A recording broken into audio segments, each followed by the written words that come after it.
नमस्कार दोस्तों।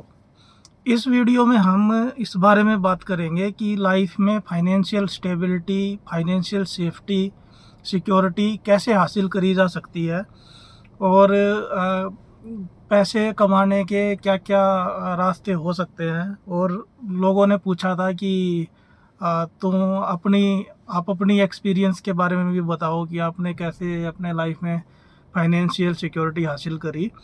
और जो मैंने वो वीडियो बनाई थी इनकम टैक्स की जॉब छोड़ने वाली, तो उसमें कुछ लोगों ने तो ये कमेंट भी करे थे कि आ, तुम्हारे पास तो हो सकता है कि घर वालों की विरासत में मिली हुई जायदाद होगी, तो इस वजह से तुमने वो वाली जॉब छोड़ दी। तो इस वीडियो में बहुत कुछ जानने को मिलेगा आपको, बने रहिए वीडियो में लास्ट तक, कई सारी नई नई बातें पता चलेंगी। तो सबसे पहले मैं ब्रीफ में एक बार अपने बारे में बताता हूँ आपको, अपने एक्सपीरियंस से। उसके बाद उसमें इसी में है ना, आपको बहुत सारे सूत्र मिल जाएंगे, बहुत सारी चीज़ें जानने को मिल जाएंगी कि कैसे आप लाइफ में फाइनेंशियल स्टेबिलिटी हासिल कर सकते हैं।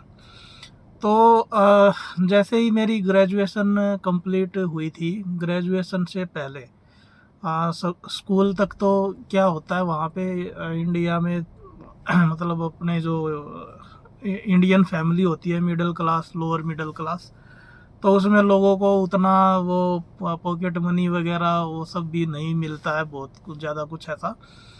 तो हमारा जो है लोअर मिडिल क्लास सेटअप एक तरीके से बोल सकते हैं, उसमें जो थोड़े से मतलब पढ़ने में अगर थोड़ा ठीक ठाक बच्चा होता है तो उसको स्कॉलरशिप वगैरह मिल जाती है और भी बहुत सारी मदद मिल जाती है।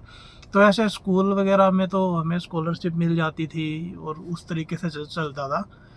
फिर जैसे कॉलेज में गए तो कॉलेज के साथ साथ मैंने जो था वो थोड़ा थोड़ा टीचिंग का शुरू किया, टीचिंग के बारे में करना। तो वहाँ से पहली बार जो है वो मैंने खुद अपने अपने एफर्ट से पैसा कमाया, वहाँ पे ट्यूशन पढ़ाया कुछ लोगों को। लेकिन उसमें जिनके साथ पढ़ाते थे तो वहाँ पे भी वो नए लोगों के साथ ना ऐसे फ्रॉड करते हैं, वो पढ़वा लेंगे, उसके बाद वो पैसे वैसे देने के कई की जब बारी आएगी तो वहाँ पे वो चंपत हो जाते हैं। तो इसलिए जब भी अगर ऐसा कुछ हो करते हो तो मतलब सही जगह से करो या फिर अपना खुद का ही करो। फिर उसके बाद कॉलेज होने के बाद मैंने 1 साल तक एग्ज़ाम की तैयारी करी, कॉम्पिटिटिव एग्ज़ाम वगैरह।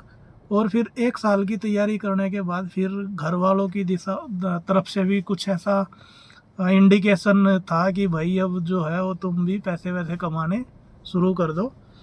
तो उसके बाद फिर मैंने सोचा कि चलो ऐसा करते हैं, उत्तराखंड चलते हैं। और उत्तराखंड में वहाँ पे तो उन्होंने पूछा कि अच्छा उत्तराखंड जाओगे, वहाँ पे क्या करोगे, क्या काम करोगे जाके। तो मैंने बोला कि पहले मैं योग सीखूँ पहले मैं योग सीखूँगा, उसके बाद जो दूसरे लोग हैं और जो फॉरेनर उनको सिखाऊंगा। तो बोले कि ठीक है, तो अपना ट्राई कर ले, तुझे करना है। तो मैं ऐसे ही मतलब 1000 रुपये 1500 रुपये कुछ उस टाइम इतने ही थे, उतने लेके मैं निकल गया ट्रेन व्रेन पकड़ के। और उससे पहले ना मैंने अपने आसपास पता कर लिया था, मतलब कई जगह मैंने कोशिश करी कुछ ऐसे काम वाम टीचिंग वीचिंग का करने का जुगाड़, लेकिन कहीं हो नहीं पाया था जुगाड़।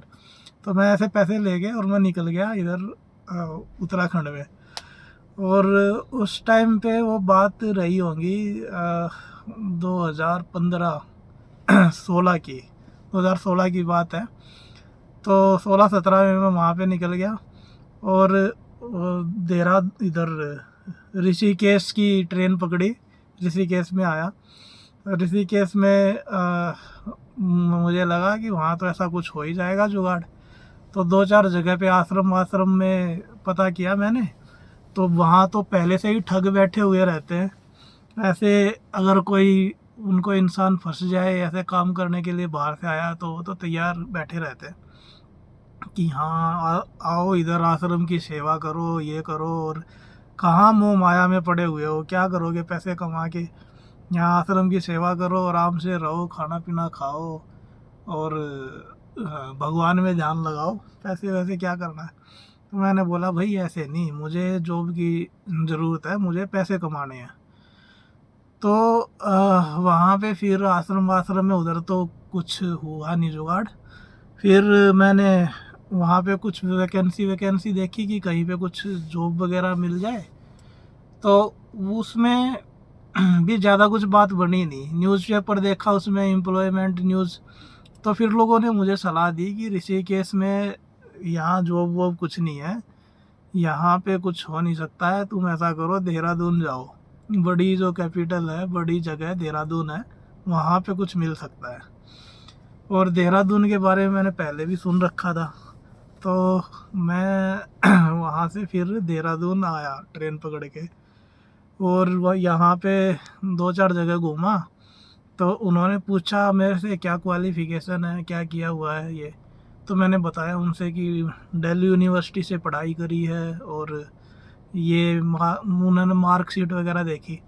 तो मार्कशीट वगैरह देखी और एजुकेशनल बैकग्राउंड और वो सब देख के वो लोग ऐसे हिल गए और बोले अरे यार 90% से वो तुम्हारे हमेशा मार्क्स रहे हैं, तो तुम्हारे लायक तो हमारे पास जॉब प्रोफाइल नहीं है। तो ऐसे करके यहाँ से भी मैं 2-4 दिन ऋषिकेश घूमा, 2-4 दिन इधर देहरादून घूमा, इधर उधर घूम फिर के, और निराश हो के फिर मुझे लगा कि यहाँ भी बात बनेगी नहीं, और मैं जो है वो हताश हो के वापस अपना ट्रेन पकड़ी घर की और वापस आ गया। फिर उसके बाद कुछ दिन के बाद मैंने क्या किया कि जहाँ पे मैंने कोचिंग करी थी, जहाँ पे मैंने कोचिंग मतलब पढ़ाई करी थी उसकी कॉम्पिटिटिव एग्ज़ाम वगैरह की, तो नई कोचिंग थी। तो उसमें उन्होंने आधा कुछ पढ़ाया, आधा ऐसे ही छुड़वा दिया, ऐसे ही चल रहा था मामला। तो वहाँ पे मैंने उन टीचर से कांटेक्ट किया, तो उसमें से कुछ ने तो वैसे रिस्पॉन्स आया नहीं। और फिर एक टीचर ने बोला, उन्होंने अपनी नई नई कोचिंग शुरू करी थी, तो उन्होंने बोला कि हाँ ठीक है आप आ जाइए और कोई ना कोई काम ढूंढते हैं। तो वहाँ पे फिर मैं 2017 में, हाँ 2017 में गया दिल्ली। उसके बाद फिर वहाँ पे उनके मतलब जो नई कोचिंग होती है उसमें सारे ही काम होते हैं कि तुम काउंसलिंग भी कर रहे हो, तुम वहाँ पे हेल्प डेस्क भी संभाल रहे हो, क्वेश्चन भी बना रहे हो, कभी कभी टीचर वीचर नहीं होते थे तो वो क्लास भी दे देते थे, क्लास भी पढ़ाओ। मतलब ये सब चीज़ें वहाँ पे शुरू हुई। तो वहाँ से थोड़ा मतलब मेरा पैसा जो पहली बार मैंने कमाना शुरू किया, वहाँ से मैंने शुरू किया काम।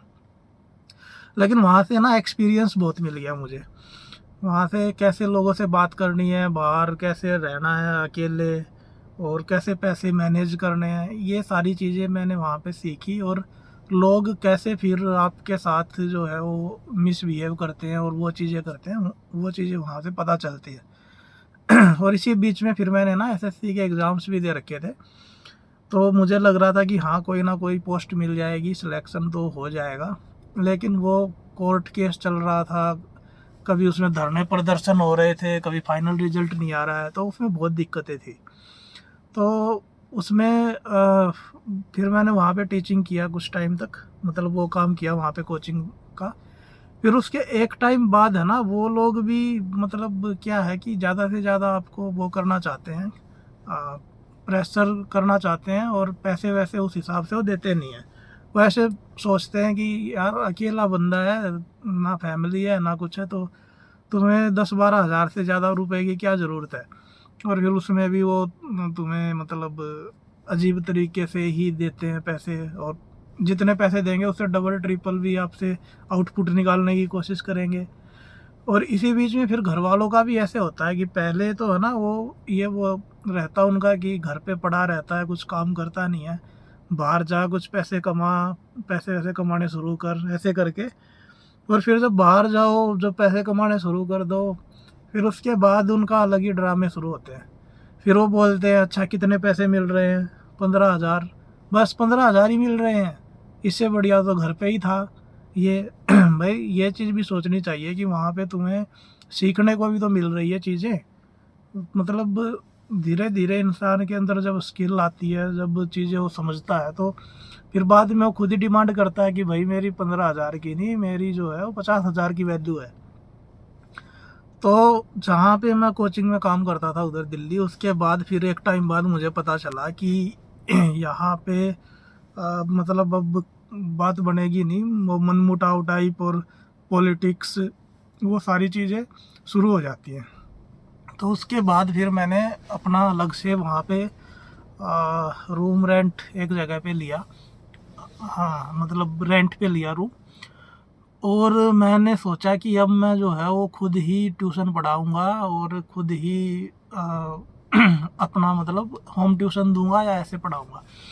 लेकिन ट्यूशन के लिए मैंने सोचा कि चलो बोर्ड वो उस पे लिखवा के A4 पेपर पे और लगा देते हैं और बच्चे आ जाएंगे। लेकिन वहाँ पे मुझे पहली बार पता चला कि वो इतना आसान नहीं होता है, मतलब वो बच्चों को इकट्ठा करना और वो करना। तो वो जो लगाए थे मैंने बोर्ड, उनसे तो कुछ हुआ नहीं। उसके बाद फिर मैंने ऑनलाइन ट्राई किया कि ऑनलाइन होम ट्यूशन और ऐसे करते हैं। तो वहाँ से मुझे ऑनलाइन में 2-3 बच्चों का रेफरेंस मिला और इतने पैसे मेरे पास हो गए कि हाँ मैं मतलब अपना रूम रेंट निकाल सकता हूँ और अपना खर्चा निकाल सकता हूँ इस तरीके से। लेकिन वो बहुत ही कम था, 1 या 2 बच्चे उस टाइप से मिलते थे और मतलब समस्याएं थी काफ़ी। एक बार तो उस टाइम मुझे वो उधार भी लेने पड़े थे। लाइफ में पहली बार मैंने किसी से उस टाइम पैसे उधार लिए, एक एक टाइम का रूम रेंट देने के लिए। तो मतलब उस टाइम खैर वो बहुत ही अच्छे दोस्त थे, आज भी 10 साल से जानकारी है। तो मतलब जो बिल्कुल आपके क्लोज होते हैं ना लोग, ऐसे समय में वो काम नहीं आते हैं। और जो आपके मतलब ऐसा है कि 6-6 महीने तक बात नहीं हो रही, लेकिन जब बात हो रही है तो एकदम परफेक्ट हो रही है, ऐसे दोस्त जो होते हैं वो 1-2 ऐसा रहना चाहिए लाइफ में, वो काम आते हैं। तो वहाँ से मेरी हेल्प हुई और उन्होंने मुझे एक बार उधार दिया। उसके बाद फिर ऑनलाइन में सर्च करते करते फिर मुझे एक NDA की कोचिंग देने वाली एकेडमी थी, मुझे उसका पता चला और वहाँ पे फिर मैंने शुरू किया पढ़ाना। तो वहाँ पे 2 साल तक मैंने पढ़ाया वहाँ पे अच्छे से, और वो जो काम था मेरा वो सही चला वहाँ पे।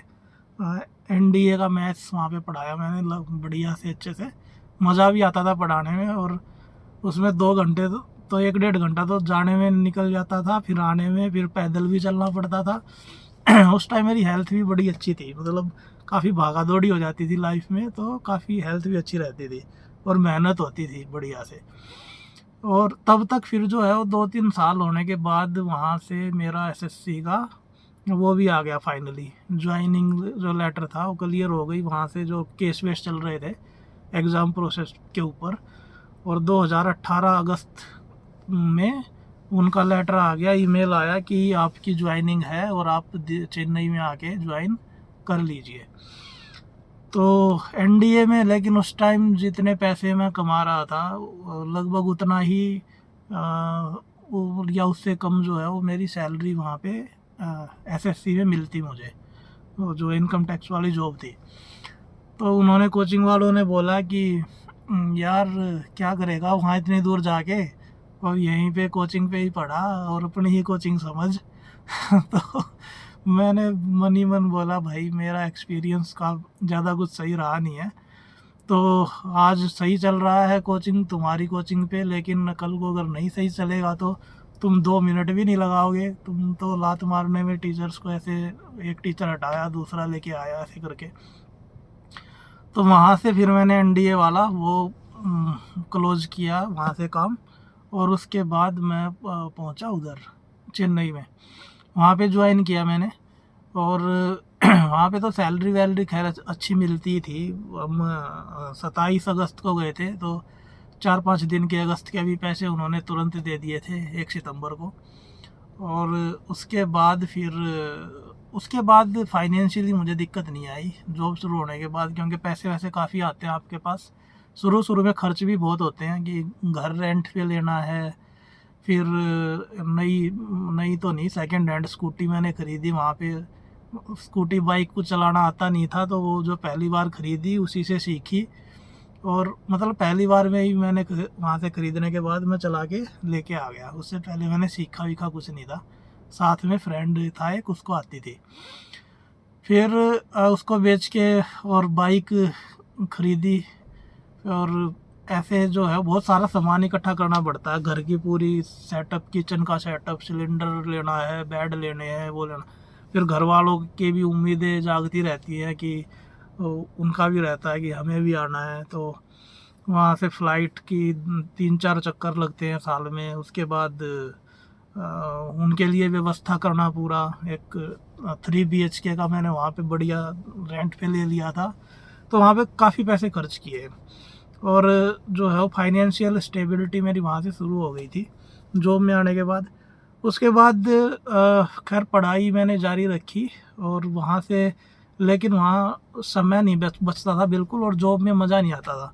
तो ऐसा लगता था कि यहाँ से निकल के भागो किसी तरीके से, यहाँ से छूट के, क्योंकि यहाँ जॉब में मज़ा आ नहीं रहा है। तो इसलिए फिर मैंने वहाँ पे रहते